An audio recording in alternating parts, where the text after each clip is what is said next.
17 December 2024 এই মামলার সংক্ষিপ্ত রায় ঘোষণা করবেন মর্মে আজকে আদেশ দিয়েছেন। পঞ্চদশ সংশোধনীকে চ্যালেঞ্জ করে যে রিট পিটিশন করা হয়েছে তা দীর্ঘদিন ধরে শুনানি হয়েছে। এখানে পিটিশনারদেরকে শুনানি হয়েছে, ইন্টারভেনার জেলা ছিলেন সবাইকে শুনানি করা হয়েছে এবং একই সাথে রাষ্ট্রকেও শুনানি করার সুযোগ দেওয়া হয়েছে। সব শেষ করে আজকে কবে রায়ের জন্য এই মামলা আসবে তা নির্ধারণের তারিখ ছিল।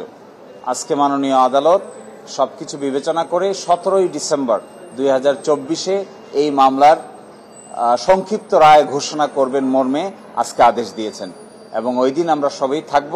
আমরা আশা করব যে ওই দিন বাংলাদেশের যে পঞ্চদশ সংশোধনীর মাধ্যমে বাংলাদেশে যে অথরিটারিয়ান ব্যবস্থা প্রতিষ্ঠা করা হয়েছিল, ডেমোক্রেটিক রিজিমকে যে ধ্বংস করা হয়েছিল, কনস্টিটিউশনাল সুপ্রিমেসিকে যেভাবে ধূলিসাৎ করা হয়েছিল, জনগণের ক্ষমতাকে যেভাবে কম্প্রোমাইজ করা হয়েছিল, এই সব কিছুকে সামনে রেখে হাইকোর্ট বিভাগ একটি অত্যন্ত যুগান্তকারী রায় প্রদান করবেন মর্মে আমরা আশা প্রকাশ করি এবং এই রায়ের মাধ্যমে বাংলাদেশে democracy, competitive democracy, liberal democracy এবং গণতান্ত্রিক শিষ্টাচার প্রতিষ্ঠিত হবে।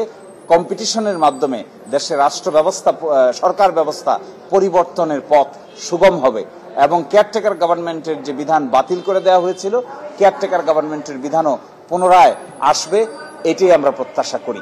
বাকিটা আদালতের রায়ের অনুযায়ী আমরা নির্ধারণ করব এবং 17 তারিখে যে সংক্ষিপ্ত আদেশ দিবেন এরপরে বিস্তারিত রায় প্রকাশিত হবে। ওনারা বলেছেন যে সংক্ষিপ্ত আদেশ হবে, কিন্তু ওই রকম সংক্ষিপ্ত না। তাও যে লাইন অফ থিঙ্কিং কোর্ট করছেন, সেই লাইন অফ থিঙ্কিং এর লাইটের আলোকেই এই আদেশটি দেয়া হবে, এই রায়টি দেয়া হবে। আর বিস্তারিতটুকু যেহেতু অনেক বড়, অনেকেই সাবমিশন রেখেছেন, অনেকেই এপিয়ার করেছেন, সেজন্য বিস্তারিত একটু সময় লাগবে, সেটাই বলেছেন।